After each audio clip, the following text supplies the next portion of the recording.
SIR का विरोध कर क्या फंस गई ममता बनर्जी। आप जानते हैं एसआईआर बिहार में सफलतापूर्वक हुआ, उसके बाद एसआईआर 2 का आगाज हो गया।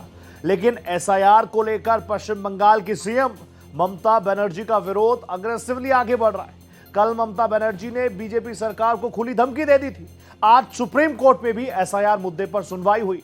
कोर्ट ने राज्य चुनाव आयोग से बीएलओ की मौतों की हकीकत पर जवाब मांगा। सवाल है, सड़क से लेकर सुप्रीम कोर्ट तक एसआईआर पर ममता सरकार इतनी मुखर क्यों है? क्या है इसके पीछे की सियासी हकीकत? साथ ही आपको बताऊंगा, क्या एसआईआर बंगाल में बड़ा मुद्दा बनेगा या बिहार में राहुल तेजस्वी की तरह फंस जाएंगी ममता बनर्जी?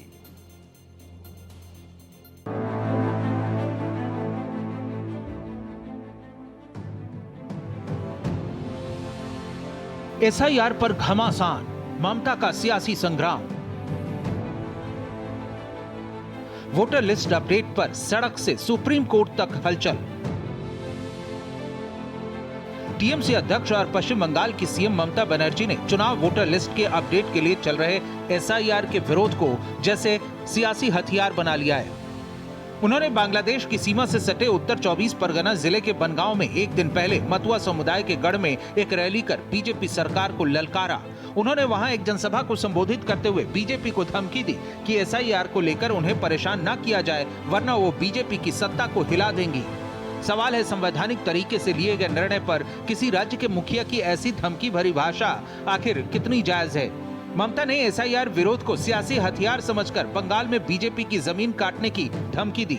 एसआईआर के विरोध में उनकी शिकायत है कि एसआईआर की प्रक्रिया खतरनाक है। इससे दबाव में आकर इस प्रक्रिया में लगे कई बीएलओ ने सुसाइड कर लिया या उनकी मौत हो गई।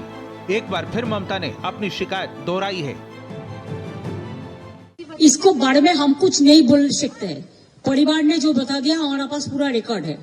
एफआईआर जो हुआ है, हमारे पास पूरा रिकॉर्ड है। हर केस में हमारा पास पूरा रिकॉर्ड है।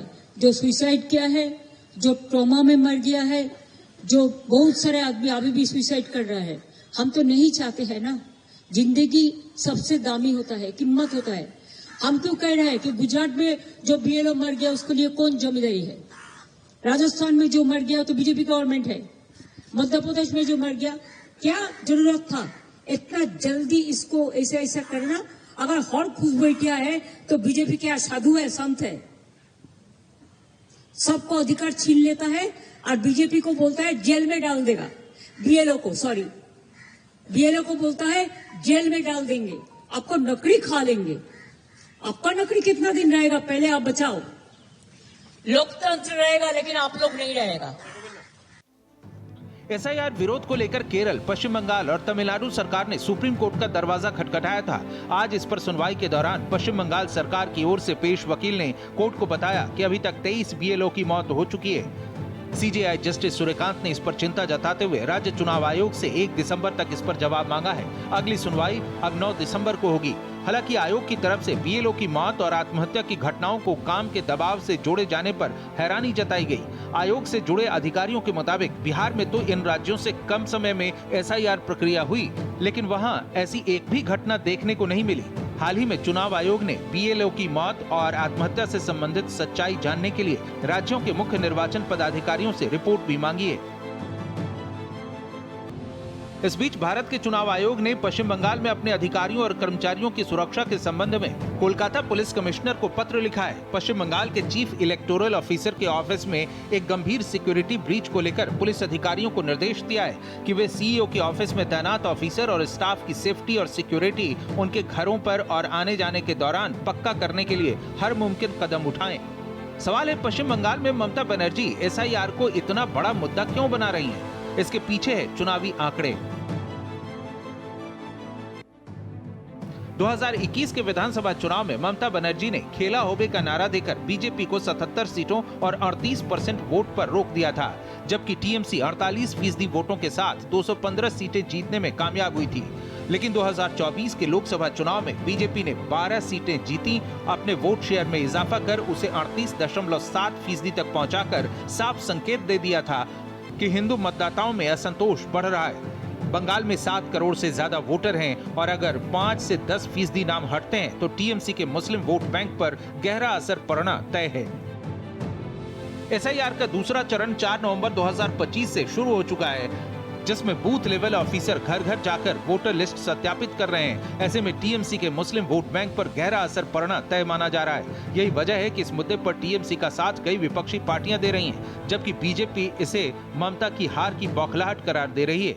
भारतीय जनता पार्टी को चेतावनी दी है, उन्होंने देश को चेतावनी नहीं दी है। भारतीय जनता पार्टी और उसका इकोसिस्टम मिसगाइड करने से बाज आए।